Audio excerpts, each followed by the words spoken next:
Welcome back once again मेरे प्रिय विद्यार्थियों। हम लोग बात कर रहे हैं बोर्स मॉडल के बारे में। देखिए, बोरबरी का मॉडल हम पढ़ चुके हैं जिसमें 3 कॉन्सेप्ट थे। अब बोर ने इसके आगे जो बात बताई है उसको कहते हैं हम लोग हाइड्रोजन लाइक एटम्स के लिए बोर का प्रिंसिपल। यानी कि हेडिंग आप इस तरह डालेंगे, हाइड्रोजन सदृश। सदृश मतलब होता है जैसे, हाइड्रोजन जैसे, हाइड्रोजन जैसे दिखने वाले, हाइड्रोजन सदृश परमाणुओं के लिए बोहर का सिद्धांत।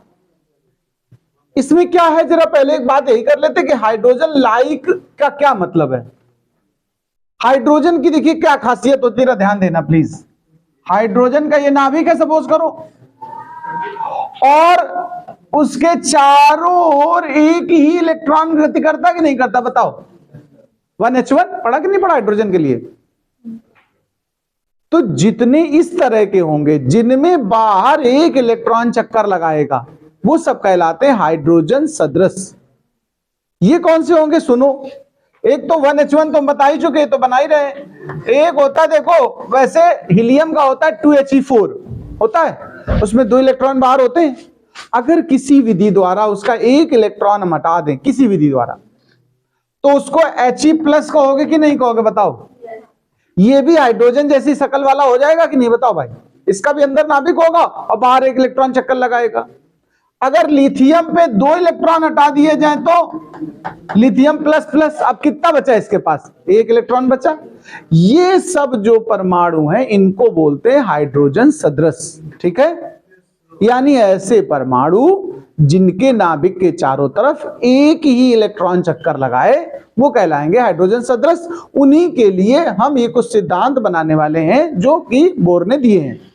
तो जैसे मैंने कह दिया, नाभिक का जो क्रमांक होता है, आवेश होता है, वो कितना होता है, जेड ही होता है कि नहीं होता है। अगर परमाणु क्रमांक को जेड मान लो, ई प्रोटॉन का आवेश है, तो नाभिक का आवेश हम क्या मानेंगे, जेड ही। और इलेक्ट्रॉन के आवेश को क्या मानते हो, ई। और मान लीजिए आर त्रिज्या के उसमें ये चक्कर लगा रहा है स्थायी कक्षा में। तो आप सुनिए जरा, पहली लाइन में तो ये परिचय बता दें कि हाइड्रोजन सदृश कौन है। तो हम कहेंगे वे परमाणु जिनकी बाहरी कक्षा में एक इलेक्ट्रॉन परिक्रमण कर रहा है, चक्कर लगा रहा है, उसे हाइड्रोजन सदृश कहेंगे। जैसे कि He+ और Li++। एक लाइन में तो परिचय बता देते हैं। हम कहेंगे वे परमाणु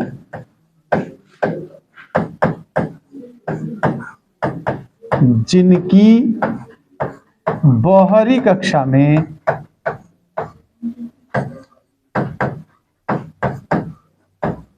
एक इलेक्ट्रॉन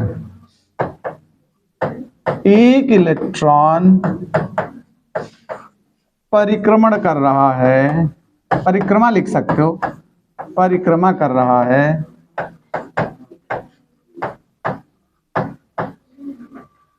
वे हाइड्रोजन सदृश परमाणु कहलाते हैं। वे हाइड्रोजन सदृश परमाणु होंगे। उदाहरण में लिख लो, उदाहरण में लिख दो He+,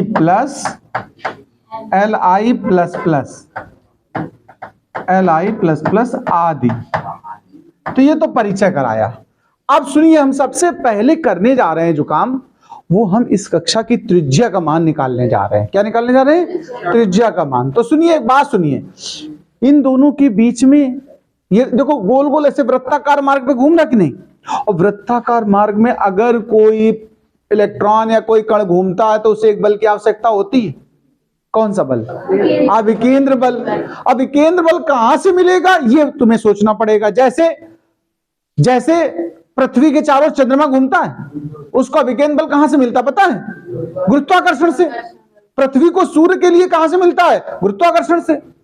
तो यहां मिलता है वैद्युत आकर्षण से, कूलाम वाला सूत्र।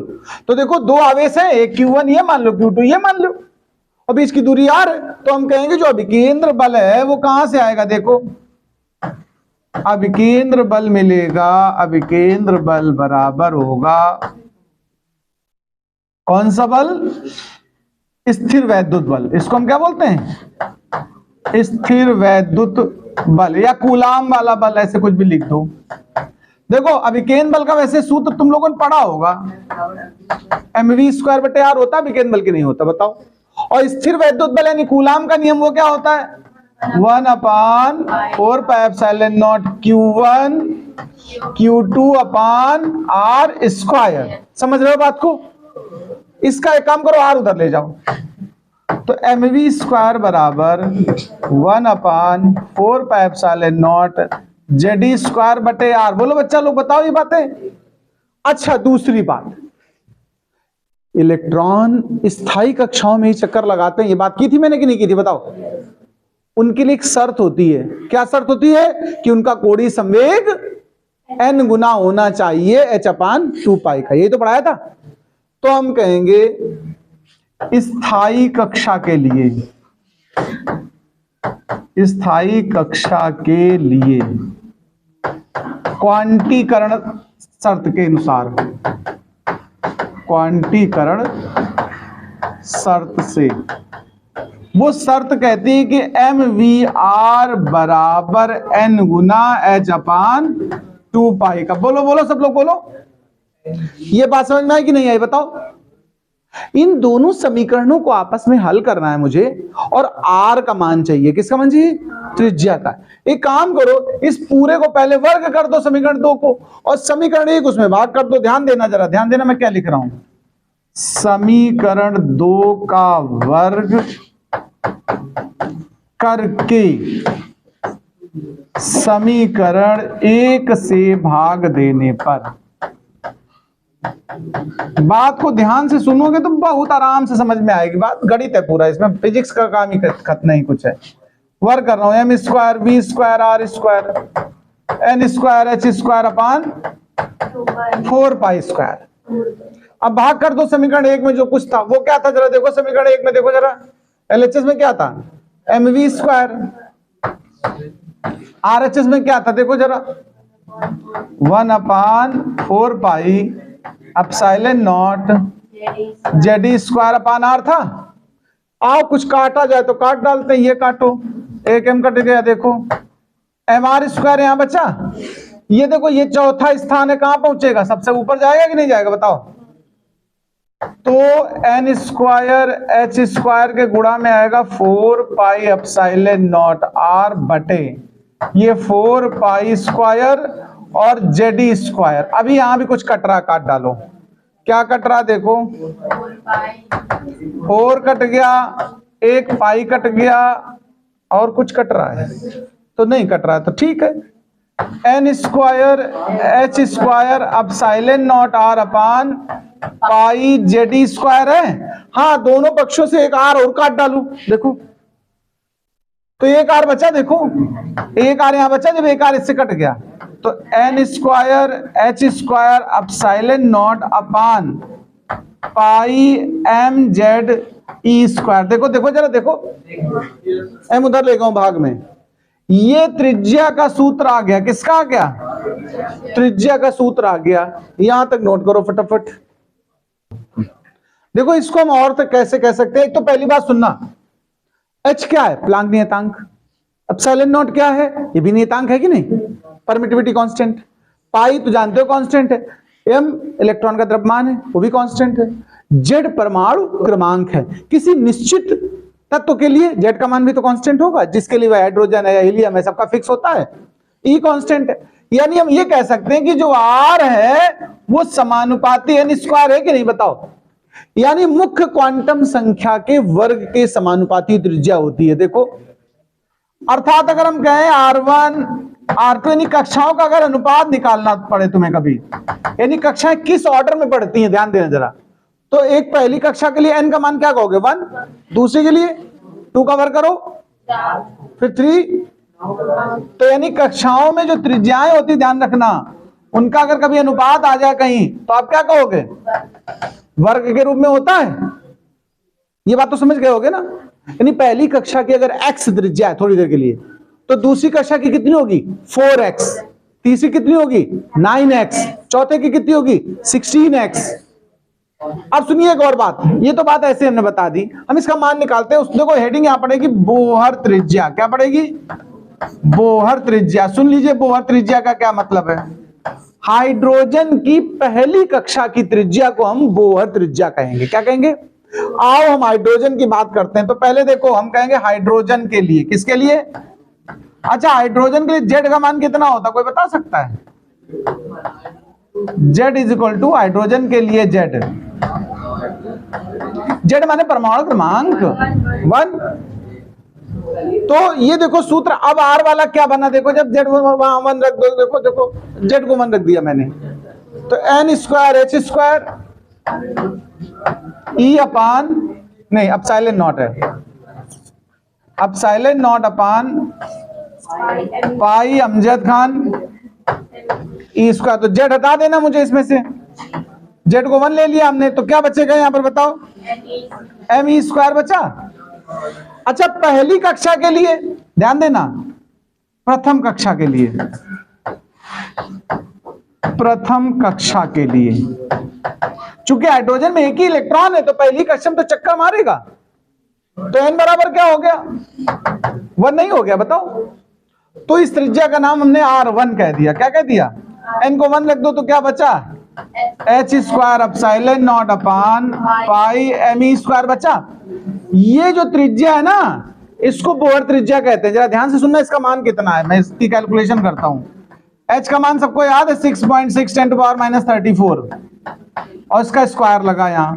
अब साइलेंट नॉट का तो सबको याद ही होगा, 8.85 10 to power -12, पाई का मान 3.14, एम इलेक्ट्रॉन के लिए 9.1 10 to power -31, ई का मान 1.6 10 to power -19, उसका भी स्क्वायर। अब कैलकुलेशन मेरी बहुत तेज, फटाफट ऐसे करके वैसे कर देंगे तो ऐसा आ जाएगा 0.53 एंगस्ट्रॉम। यानी पहली कक्षा जो है उसका त्रिज्या कितना आता है?